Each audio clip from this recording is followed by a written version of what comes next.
नमस्कार, मैं हूं सिमरन और आप देख रहे हैं आंचलिक खबरें, अपनों की खबर आप तक। रानीबाग से सरकारी पार्क की जमीन पर अवैध कब्जा कर लेने पर एक बड़ी खबर सामने आई है। इस खबर ने जल्द ही हवा भी पकड़ ली है। ऐसे में हमारे सहयोगी विजेंद्र इस खबर पर क्या अपने विचार प्रस्तुत करते हैं, सुनिए उन्हीं के मुंह से। नमस्कार साथियों, एक बार फिर आपका स्वागत है। जैसा कि आप जानते हैं कि जनहित में ऋषिनगर रानीबाग के कुछ लोगों के द्वारा पत्र लिखकर आग्रह किया गया कि आप इस विषय में हस्तक्षेप करो जिससे सरकारी जमीन को बचाया जा सके। तब मैंने इस पूरे मामले की जानकारी जुटाई और रानीबाग ऋषिनगर में सरकारी पार्क कब्जे को लेकर पहले भी मैंने कई पाठ में इस विषय को लेकर जानकारी दी है। कैसे कैसे घालमेल करके इस काले कारनामे को अंजाम तक पहुंचाया गया है, इस वीडियो के माध्यम से आज इस विषय को मैं आपकी जानकारी में दूंगा कि कैसे कैसे कब कब किस जमीन की सेल डीड बनाई गई। और जब आपको ये पूरी जानकारी मिलेगी, इस पूरे मामले में सरकारी जमीन के कब्जे की तस्वीर साफ हो जाएगी। साथियों, मैं अपनी बात शुरू करूं उससे पहले मेरा एक सवाल है इस जमीन को लेकर। देखिए, जो खसरा नंबर एग्जिस्ट ही नहीं करता है 357/2, उसके आधार पर न्यायालय को गुमराह करने का प्रयास किया गया और इस मामले में अंतिम फैसला आने तक का भी इंतजार नहीं किया गया। केशवपुरम जोन एमसीडी और डीडीए के अधिकारियों का कर्तव्य बनता है कि कोर्ट के अंतिम फैसले तक जमीन को सुरक्षित रखें। लेकिन दुर्भाग्य देखिए कि दिन दुगनी रात चौगनी गति से सरकारी जमीन पर निर्माण हो रहा है और अधिकारी खामोश हैं। लेकिन कोई बात नहीं, सबकी जवाबदेही तय की जाएगी। मैं लिखित की शिकायत के साथ साथ आरटीआई के माध्यम से मामले में न्याय के लिए संघर्षरत हूं। मैं एक तस्वीर साफ कर दूं जिससे आप समझ सकें कि हम कौन सी जमीन की बात कर रहे हैं। इसकी शुरुआत होती है वर्ष 1979 के डीडीए के लेआउट प्लान से, जिसमें पूरी की पूरी जमीन एक ही पार्क थी। जैसा कि आप जानते हैं कि डीडीए जब किसी लैंड को डेवलप करता है तो उसकी भविष्य की तैयारी भी रखता है। ठीक उसी तर्ज पर डीडीए ने साल 1999 में एक दूसरा लेआउट प्लान तैयार किया, जिसे देखिए मैप का फोटो। इसमें जमीन का एक सामुदायिक भवन, एक लाइब्रेरी, एक सब्जी मंडी के साथ साथ एक पार्क भी इसको लेआउट प्लान के अंदर डिजाइन किया हुआ है। लेकिन ये चीजें अस्तित्व में आ पाती उससे पहले ही 1991 साल से ही इन लोगों के द्वारा जुगाड़ से सेल डीड बनाना शुरू कर दिया, जिसका भविष्य में इस जमीन पर अपना मालिकाना हक जताने की कार्रवाई इनकी हो।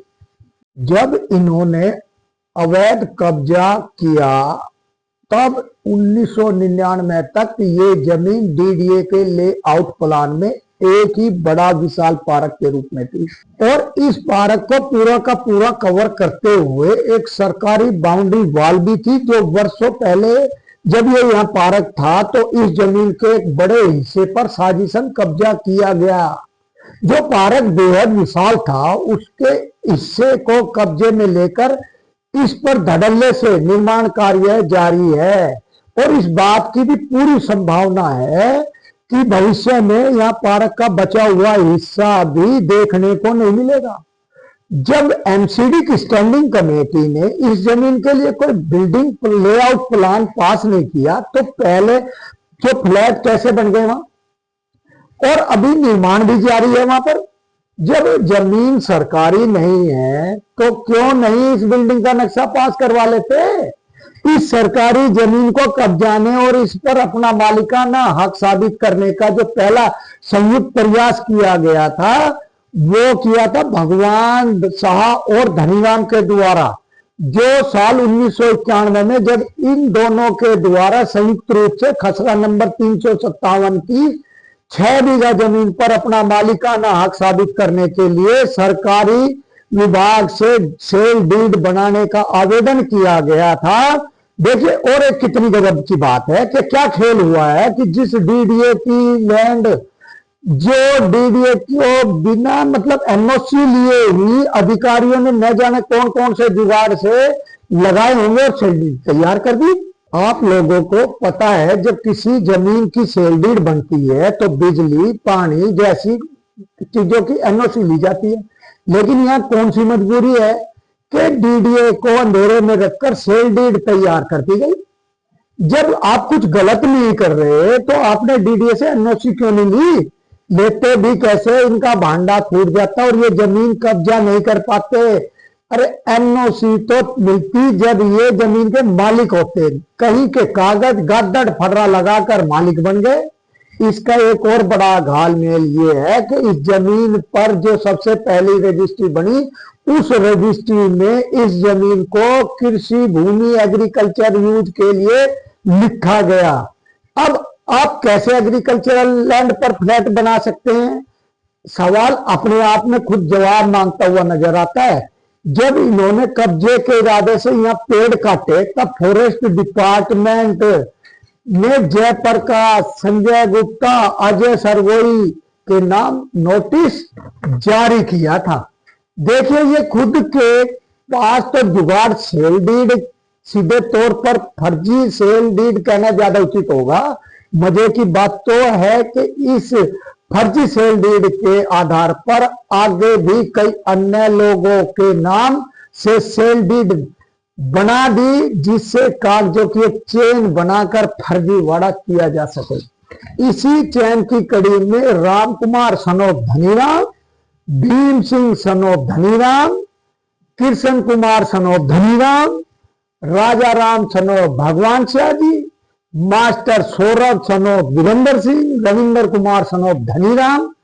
अब आगे समझे इन लोगों के द्वारा जो 4 सितंबर 1991 को ईश्वर चंद सन ऑफ हनुमान दास के नाम पर खसरा नंबर 357 की सेल डीड को ट्रांसफर किया गया।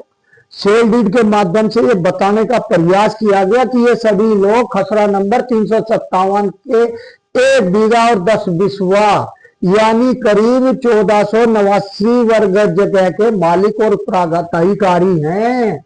अब आप थोड़ा ध्यान दीजिए कि ईश्वर चंद के नाम पर जितनी जमीन की सेल डीड है उन सब में खसरा नंबर 357 दर्ज किया हुआ है, लेकिन इसके बाद जितनी भी सेल डीड बनाई गई उन सभी सेल डीड में खसरा नंबर 357/2 मेंशन किया गया है। अब आप 357 की जगह 357/2 फर्जी मनगढ़ंत तरीके से नंबर क्यों आया? क्योंकि खसरा नंबर 357 सरकारी पार्क की जमीन है। कभी भविष्य में अगर गहराई से जांच हुई और सारा खेल इनका उल्टा हो गया तो इन्होंने मामला सुलझाने के लिए फर्जी खसरा नंबर बनाकर सेल डीड बना ली। और अब जब इनकी पहली बार सेल डीड बनी तब भगवान शाह और धनीराम के नाम उस वक्त इस बात का कहीं भी जिक्र नहीं किया गया कि इन दोनों आदमियों ने ये जमीन किससे खरीदी और इनसे पहले इस जमीन का असली मालिक कौन था। अब आप समझ गए होंगे कि मालिक का जिक्र तो तब होता जब इस जमीन का कोई मालिक होता।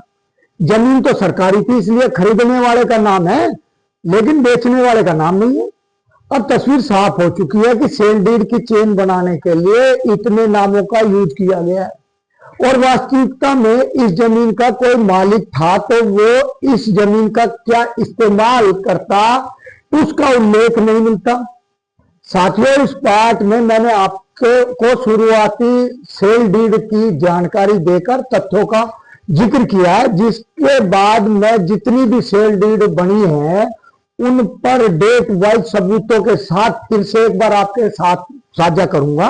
आखिर ये क्या वजह है कि एमसीडी के साथ डीडीए भी बहुत बड़ी चूक करती है कि जो अधिकारियों ने समय रहते अगर थोड़ी सी भी शक्ति दिखाई होती तो आज जनता को सड़क पर उतरना नहीं पड़ता। खैर जनता का जो हक है इस पर डीडीए ने जो लेआउट प्लान के मुताबिक जन सुविधाओं की जो प्लानिंग की थी वो बनना चाहिए, वरना मुझे इस बात की चिंता है कि भूमाफिया धीरे धीरे इस पार्क को खा जाएंगे। इसकी रोकथाम के लिए प्रशासन को सख्त कदम उठाने की आवश्यकता है। जनहित में संघर्ष जारी रहेगा। आप मेरी बात सुन रहे हैं, इसके लिए मैं आपको धन्यवाद करता हूं। Thank you. आपको क्या लगता है इस खबर के बारे में कमेंट करके अपनी राय जरूर दीजिएगा। फिलहाल के लिए इतना ही। ऐसे ही देश दुनिया की तमाम खबरों के लिए बने रहिए आप आंचलिक खबरों के साथ।